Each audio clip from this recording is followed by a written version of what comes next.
सभी लोगों को नमस्कार। मैं धीरेन्द्र प्रताप गोरखपुर से।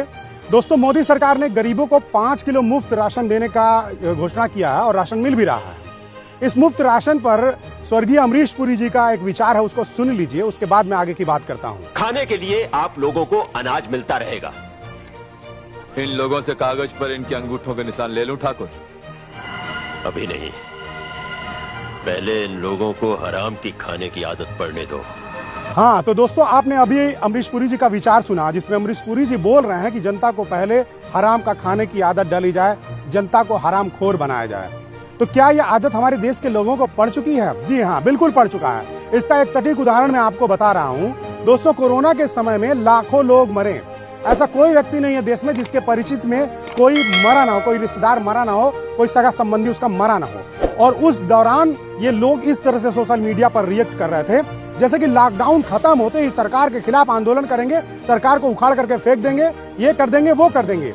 लेकिन इसी दौरान सरकार के द्वारा एक अफवाह फैलाई गई कि कोरोना के द्वारा मरने वाले लोगों को 10 लाख रुपया मुआवजा दिया जाएगा। कहीं कहीं भाजपाइयों ने इसे 40 लाख बता करके लोगों को गुमराह किया।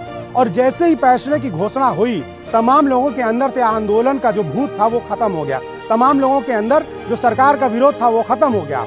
इससे साफ पता चलता है कि जनता पूरी तरह से हरामखोर हो चुकी है, जनता को मुफ्तखोरी की आदत पड़ चुकी है।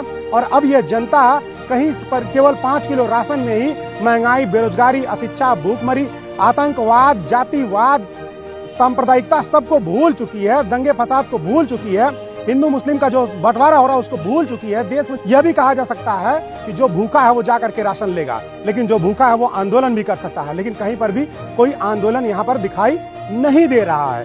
देश में जितनी भी योजनाएं आ रही हैं, उन योजनाओं में से देखिए केवल इस तरह की योजनाएं आ रही हैं कि जनता को भिखारी बना दिया, जनता को मुफ्तखोर बना दिया, जनता को पूरा सरकार के भरोसे छोड़ दिया जाए। जनता को कहीं से भी आत्मनिर्भर बनाने की कोई योजना नहीं चल रही है। देखिए, सरकार शौचालय बनवा रही है, सरकार घर दे रही है, सरकार के सांसद विधायक पहुंचते हैं तो ठंडी में जाकर के कंबल दे रहे हैं, गर्मी में आकर के वहां पर प्याऊ लगा दे रहे हैं, घड़ा लगा दे रहे हैं कि पानी पीजिए। तो इस तरह की ये जो योजनाएं हैं, ये जनता को पंगु बनाने वाली है। सरकार को चाहिए कि वो जनता को रोजगार दे। सरकार को चाहिए कि शिक्षा को पूरी तरह से मुफ्त कर दिया जाए, कि एक आम आदमी पढ़ सके, उच्च शिक्षा ले सके, तकनीकी शिक्षा ले सके। लेकिन शिक्षा का पूरी तरह से निजीकरण और व्यवसायीकरण कर दिया गया है, बाजारीकरण कर दिया गया है। सरकार को चाहिए चिकित्सा की सुविधाओं को पूरी तरह से मुफ्त कर दिया जाए, लेकिन सरकार क्या कर रही है? उसको नहीं मुफ्त कर रही। सरकार आपको मुफ्त में राशन दे रही है। सरकार से सीधे सीधे मुद्दे की बात करनी होगी, सरकार से सीधे सीधे रोजगार की बात करनी होगी। जो भी खास करके ग्रामीण के जो लोग हैं, वो लोग जब कोई मुफ्त की बात आती है तो टूट पड़ते हैं। उनसे मैं कहना चाहूंगा कि ये जो मुफ्त का राशन या मुफ्त का कोई भी चीज आपको दिया जा रहा है, ये बिल्कुल मुफ्त नहीं है।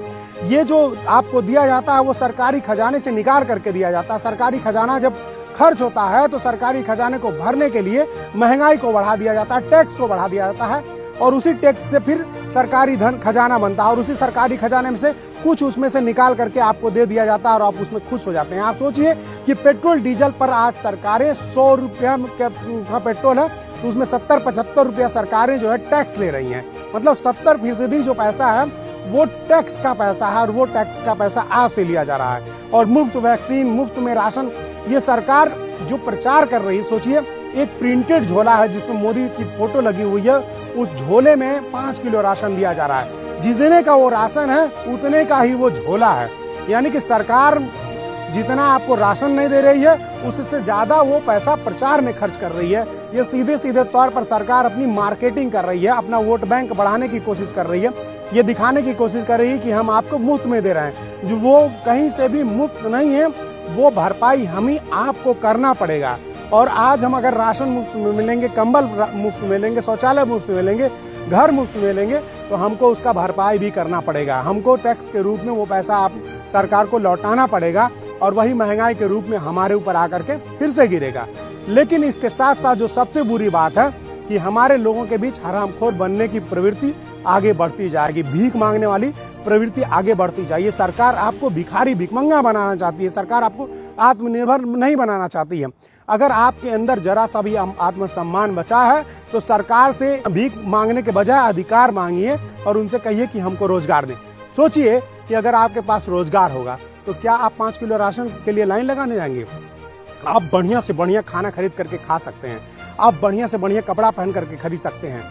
सांसद विधायक आते हैं, कंबल बांटते हैं गाँव में। अगर आपके पास रोजगार रहेगा तो एक बढ़िया मखमली कंबल आप खरीद सकते हैं। सरकार आपको शौचालय दे रही है, उसमें भी खूब कमीशन खोरी हो रही है। और उस शौचालय में न तो बैठने की जगह, न तो पानी रखने की जगह है। और वैसे शौचालय के नाम पर सरकार आपको मूर्ख बना रही है। अगर आप नौकरी मांगते सरकार से और आपके पास नौकरी हो जाएगी तो आप एक बहुत बढ़िया शौचालय बनवा सकते हैं, बहुत बढ़िया घर बनवा सकते हैं। तो प्लीज मेरे साथियों, मेरे दोस्तों, मेरे देश के लोगों, इस मुफ्तखोरी की सरकार को हटाइए। ये मुफ्तखोरी के नाम पर केवल महंगाई बढ़ाएगी, जो मुफ्त में बांटेगी उससे ज्यादा आपके ऊपर कर्ज लाद देगी और ये देश हमेशा भिखारी होता चला जा रहा है। आप देख रहे हैं एक एक करके हमारा जो रेलवे, हमारा एयरपोर्ट, हमारी जितनी सरकारी संस्थाएं सब बिकते चली जा रही हैं, सब अंबानी अडानी के हाथों में चली जा रही हैं। केवल इसी नाते हो रहा है कि क्योंकि सरकार सरकारी धन का बेतहाशा दुरुपयोग कर रही है और उसके पीछे केवल और केवल आपकी चुप्पी है, आपका लालच है, जनता का लालच है। जिस तरह से कोरोना में लाखों लोग मारे गए, लेकिन मुआवजे की लालच में लोगों ने कहीं कोई आंदोलन नहीं किया, सरकार का कहीं कोई विरोध नहीं किया। उसी तरह से आज सरकार 5 किलो राशन दे रही है, कहीं से महंगाई का कोई विरोध दिखाई नहीं दे रहा। शिक्षा व्यवस्था पूरी तरह से चौपट हो चुकी है, भ्रष्टाचार चरम पर है। आप देख लीजिए कि जितने हमारे सोशल मीडिया से लेकर के जितने लोकतंत्र को मजबूत करने वाले पत्रकार पत्रिकाएं हैं, उन सब पे प्रतिबंध लगाया जा रहा है। एक तरह से देश में तानाशाही लागू कर दी गई है, धरना प्रदर्शन नहीं करने दिया जा रहा है, कोई विरोध नहीं करने दिया जा रहा है। जो भी विरोध कर रहा है उसके ऊपर फर्जी मुकदमे लादे जा रहे हैं। तो ये जो हमारा लोकतंत्र है वो पूरी तरह से खतरे में। हम देश का जो नौजवान है उसकी मानसिकता भीख मांगने की बनती चली जा रही है। हमारा जो देश का पहचान है वो खत्म होते चला जा रहा है। इन सब से हमको बचना होगा और सरकार द्वारा चली जा रही हर चाल को समझ करके उसका जवाब देना होगा। तो उठ खड़े होइए और सरकार से भीख मांगना छोड़ करके अधिकार मांगना शुरू कर दीजिए। आप सभी लोगों को धन्यवाद।